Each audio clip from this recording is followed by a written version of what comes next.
ព្រោះតែស្រឡាញ់អូនពេកមិនវែកញែកសុំត្រឹមអាចបន្ត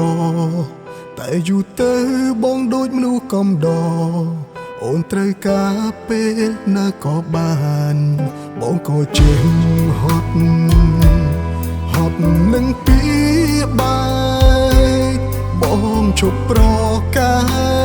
យបែកខាត់បងឲ្យនៅអូនដេញបងឲ្យទៅបងក៏ទៅអូននៅត្រូវការអ្វីទៀតដកខ្លួនចេញពីរឿងអូននេះទៀតរូបភាពមកពេញដោយការបោកប្រាស់ប្រហែលបងឈឺចាប់លែងចង់ស្ដាប់ពាក្យអូនរាយរាប់ហើយអ្វីអូនមិនព្រមដោះលែងបងក្រែងដឹងហើយបងឈឺចាប់បេងដូងចង់សម្រាកលែងចង់ស្ដាប់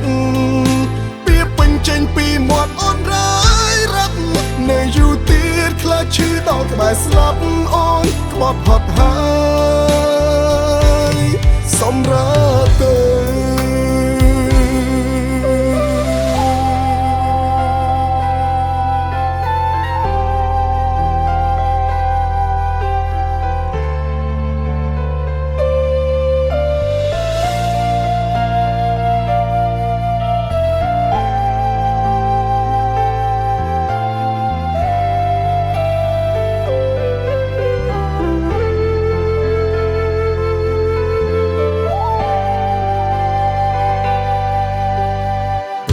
ស្រឡាញ់អូនទេ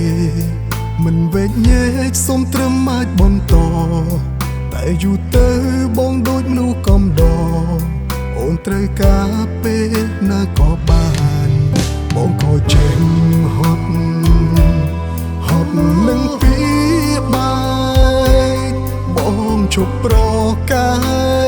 យបែកខាត់បងឲ្យនៅ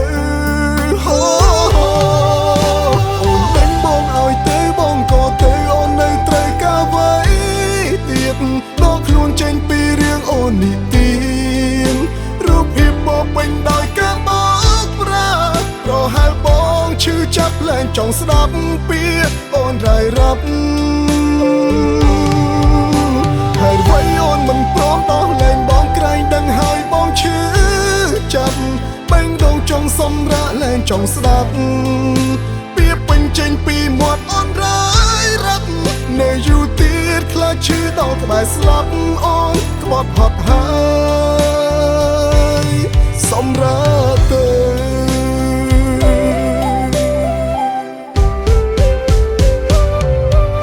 អូនដេញបងឲ្យទៅបងក៏ទៅអូននៅត្រូវការអ្វីទៀតដកខ្លួនចេញពីរឿងអូននេះទៀត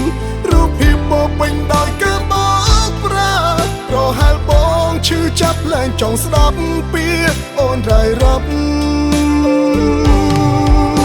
ហើយអ្វីអូនមិនព្រមដោះលែងបងក្រែងដឹងហើយបងឈឺចាប់បេងដូងចង់សម្រាកលែងចង់ស្ដាប់ពាក្យពេញចេញពីមាត់អូនរាយរាប់នៅយូរទៀតខ្លាចឈឺដល់ក្បែរស្លាប់អូនក្បត់ហត់